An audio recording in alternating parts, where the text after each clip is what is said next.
Bienvenue dans cette nouvelle vidéo dans laquelle je vais vous montrer comment ajouter vos premiers tissus. Donc la création de votre tissu tech va vous permettre d'avoir une vue d'ensemble de tout votre stock de tissus. Et vous allez voir, c'est trop pratique. Parce qu'en fait, après, vous aurez toutes les informations directement sur Needle.me, peu importe où vous êtes. Donc pas besoin d'être devant votre atelier pour voir ce que vous avez. Grâce au filtre, il sera encore plus facile de pouvoir faire les bonnes associations par rapport au patron que vous voulez coudre. Et surtout, vous n'aurez plus besoin de ressortir vos tissus, de reprendre vos métrages selon que vous les notez. Bref, vous avez tout sous la main et je vous promets, ça change la vie, surtout si vous avez un gros stock. Alors, je vous montre comment faire. Donc, rendez-vous dans mon atelier, onglet tissu, et vous faites ajouter un tissu. Donc là, on arrive sur la fiche tissu. Je vais commencer par mettre le nom de mon tissu. Donc pour l'exemple, j'ai choisi le tissu Pétalie Rouge Grenade de Églantine et Zoé. Donc là, j'écris le nom de mon tissu. Pour le nom du tissu, à vous de voir. Moi, soit j'ai le nom vraiment qui a été donné par le créateur ou la créatrice du tissu, ou alors je vais essayer de trouver quelque chose qui m'évoque le tissu rien qu'en lisant le nom. Vous pouvez aussi ajouter des emojis ou tout autre code pour identifier votre tissu. Je sais qu'il y en a qui aiment bien mettre un identifiant, hashtag 1, hashtag casier, je sais pas quoi. Faites comme vous voulez. Ensuite, je viens ajouter une photo. Je la recadre comme j'ai besoin.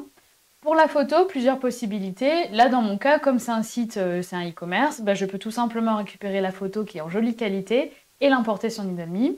Après, si ce n'est pas le cas, vous prenez en photo votre tissu. Donc, soit vous utilisez Needle.me directement sur le téléphone. Donc, vous pouvez prendre directement en photo et ça se met directement sur la fiche. Ou vous prenez la photo et vous les importez ultérieurement sur votre ordinateur ou votre tablette. Donc, une fois que j'ai ma photo, je vais pouvoir décrire mon tissu. Donc là, on est sur une couleur rouge framboise à peu près, avec du blanc et des petites pointes de rose. Voilà. Ensuite, pour le motif, on est sur du végétal. C'est des petites fleurs, des petites pétales. Donc ça, le fait de bien remplir tous les mots-clés, c'est super important après pour les filtres. Parce que les filtres sont basés sur tout ce que vous allez mettre sur la fiche. Donc essayez de mettre le maximum d'informations, vous serez bien content plus tard. Le fil assorti, ça vous permet, si vous avez la partie fourniture et que vous avez mis des fils, vous pourrez mettre directement celui qui va avec. Donc ça, pareil, c'est pratique si vous avez acheté le tissu au moment de l'achat, pardon, si vous avez acheté le fil au moment de l'achat, ou si vous avez un peu fait vos tests dans votre stock, vous venez le mettre ici et au moment de faire un projet, vous pourrez toujours revenir sur la fiche et voir directement ce qui était prévu. Donc voilà pour la description de mon tissu. Ensuite, je vais venir renseigner le métrage qu'il me reste. Donc pour ça, sur Needle.me, vous avez un système de coupons. Donc ça veut dire que vous pouvez ajouter plusieurs morceaux de votre tissu. Donc quand vous venez de l'acheter, en général, vous avez un seul coupon. Donc là, dans mon cas, on est sur une laisse, donc une largeur de mon tissu 140. Donc c'est rempli par défaut 140 parce que c'est ce qu'il y a le plus, mais vous pouvez tout à fait changer la valeur, mettre 150 ou autre chose. Et j'en ai acheté 2 mètres. Je peux, une fois que vous avez fait un projet, ou si vous l'avez découpé en plusieurs morceaux, ajouter d'autres coupons avec la taille, ou le convertir en chute, et dans ce cas, de mettre à peu près approximativement la taille de votre chute. Je l'enlève. Ensuite, on va passer aux caractéristiques. Donc ça, on n'a pas toujours les informations, surtout si c'est un tissu que vous avez acheté il y a des années, qui a un peu traîné dans votre stock. Donc on essaye de retrouver à peu près avec ce qu'on a. Donc pour le type d'étoffe, vous avez une liste assez exhaustive quand même. Là, dans mon cas, je sais que c'est une popeline de viscose. Donc, je vais chercher popeline de viscose. Donc, n'oubliez pas que tous les champs comme ça de sélection, je peux écrire les premières lettres pour accéder plus vite à la valeur. Donc là, popeline de viscose. Et si je sais moins ce que c'est, j'aurais pu écrire que popeline ou essayer de faire comme vous pouvez. Sachez qu'il y a une valeur indéterminée. Donc ça, si au moment d'ajouter le tissu, vraiment, vous n'avez aucune idée de ce que c'est, vous pouvez mettre ça.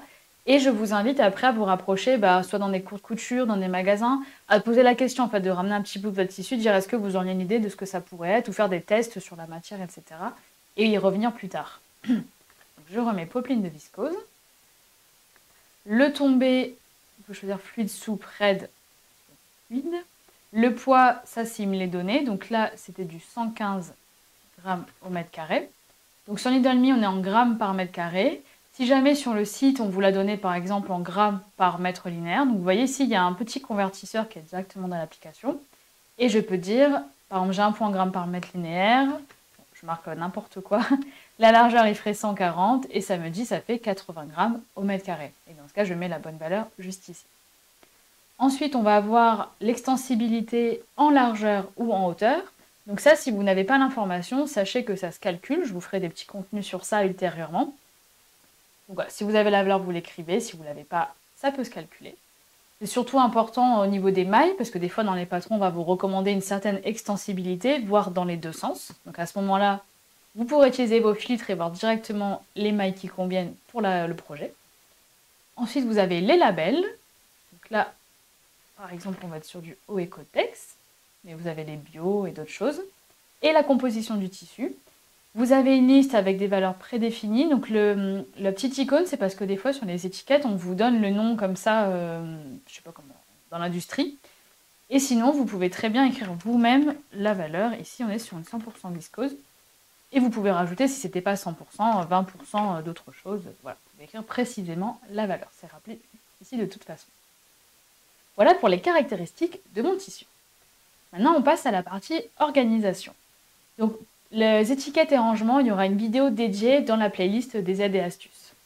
Bon, je peux vous le mettre là juste pour vous montrer, hein, mais par exemple, mon tissu, il est prêt à coudre. Quand je mets à coudre, moi, j'aime bien faire ça pour dire, bah, c'est bon, il est prêt, je peux le coudre. Et rangement, je l'ai rangé dans ma commode. Je peux indiquer s'il est lavé et déjà repassé ou pas. Et là, je vais venir mettre les recommandations que j'ai pour le lavage. Donc là, on me dit qu'il faut le laver à 30 degrés, en délicat, et qu'il ne faut pas de séchage au sèche-linge. Et là, bah pareil, si vous n'avez pas les informations, si c'est un vieux tissu, la petite astuce, c'est de se dire, si par exemple vous identifiez que c'est une popeline de quelque chose, c'est de regarder en général les popelines, comment on peut faire un bon entretien. C'est comme ça de retrouver plutôt par rapport au type d'étoffe. Pour l'organisation. Et ensuite, vous avez la partie achat pour garder une trace du moment où vous l'avez acheté et à combien. Donc là, on est sur la marque Églantine et Zoé, qui existe déjà. Pour la provenance, je peux soit mettre un texte, soit un lien. Donc là, comme ça vient d'un site e-commerce, j'aime autant mettre le lien. Et comme ça, il sera directement cliquable. Mais je pourrais écrire sur un texte le nom de mon magasin préféré de chez moi ou quand j'étais en vacances. Je l'ai acheté aujourd'hui.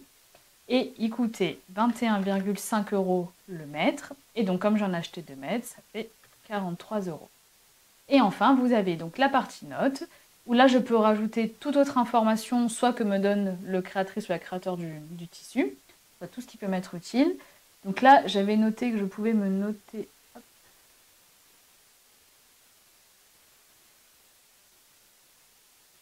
Donc dans ce cas, je récupère un peu les informations. Je trouvais que c'était intéressant, il nous recommande une aiguille microfibre. Autant l'écrire. Et je regarde un peu sur ce qu'on me dit. Par exemple, on m'explique... La fiche tissu juste à côté pour l'exemple. Voilà, je pourrais écrire ça, on m'explique ça. Et on m'explique qu'il n'est pas transparent, qu'il n'y a pas besoin de le doubler. Là, c'est une information qui est plutôt cool. Ça veut dire que sans sortir le tissu de mon rangement, j'ai plus qu'à voir ici que c'est bon, il n'est pas transparent, donc je n'aurai pas besoin de prévoir de doublure en fonction du projet, ce que vous dit le patron. Et voilà, on a une jolie fiche toute remplie. J'enregistre et j'ai plus qu'à retourner dans mes tissus. Et voilà, mon nouveau tissu est ajouté.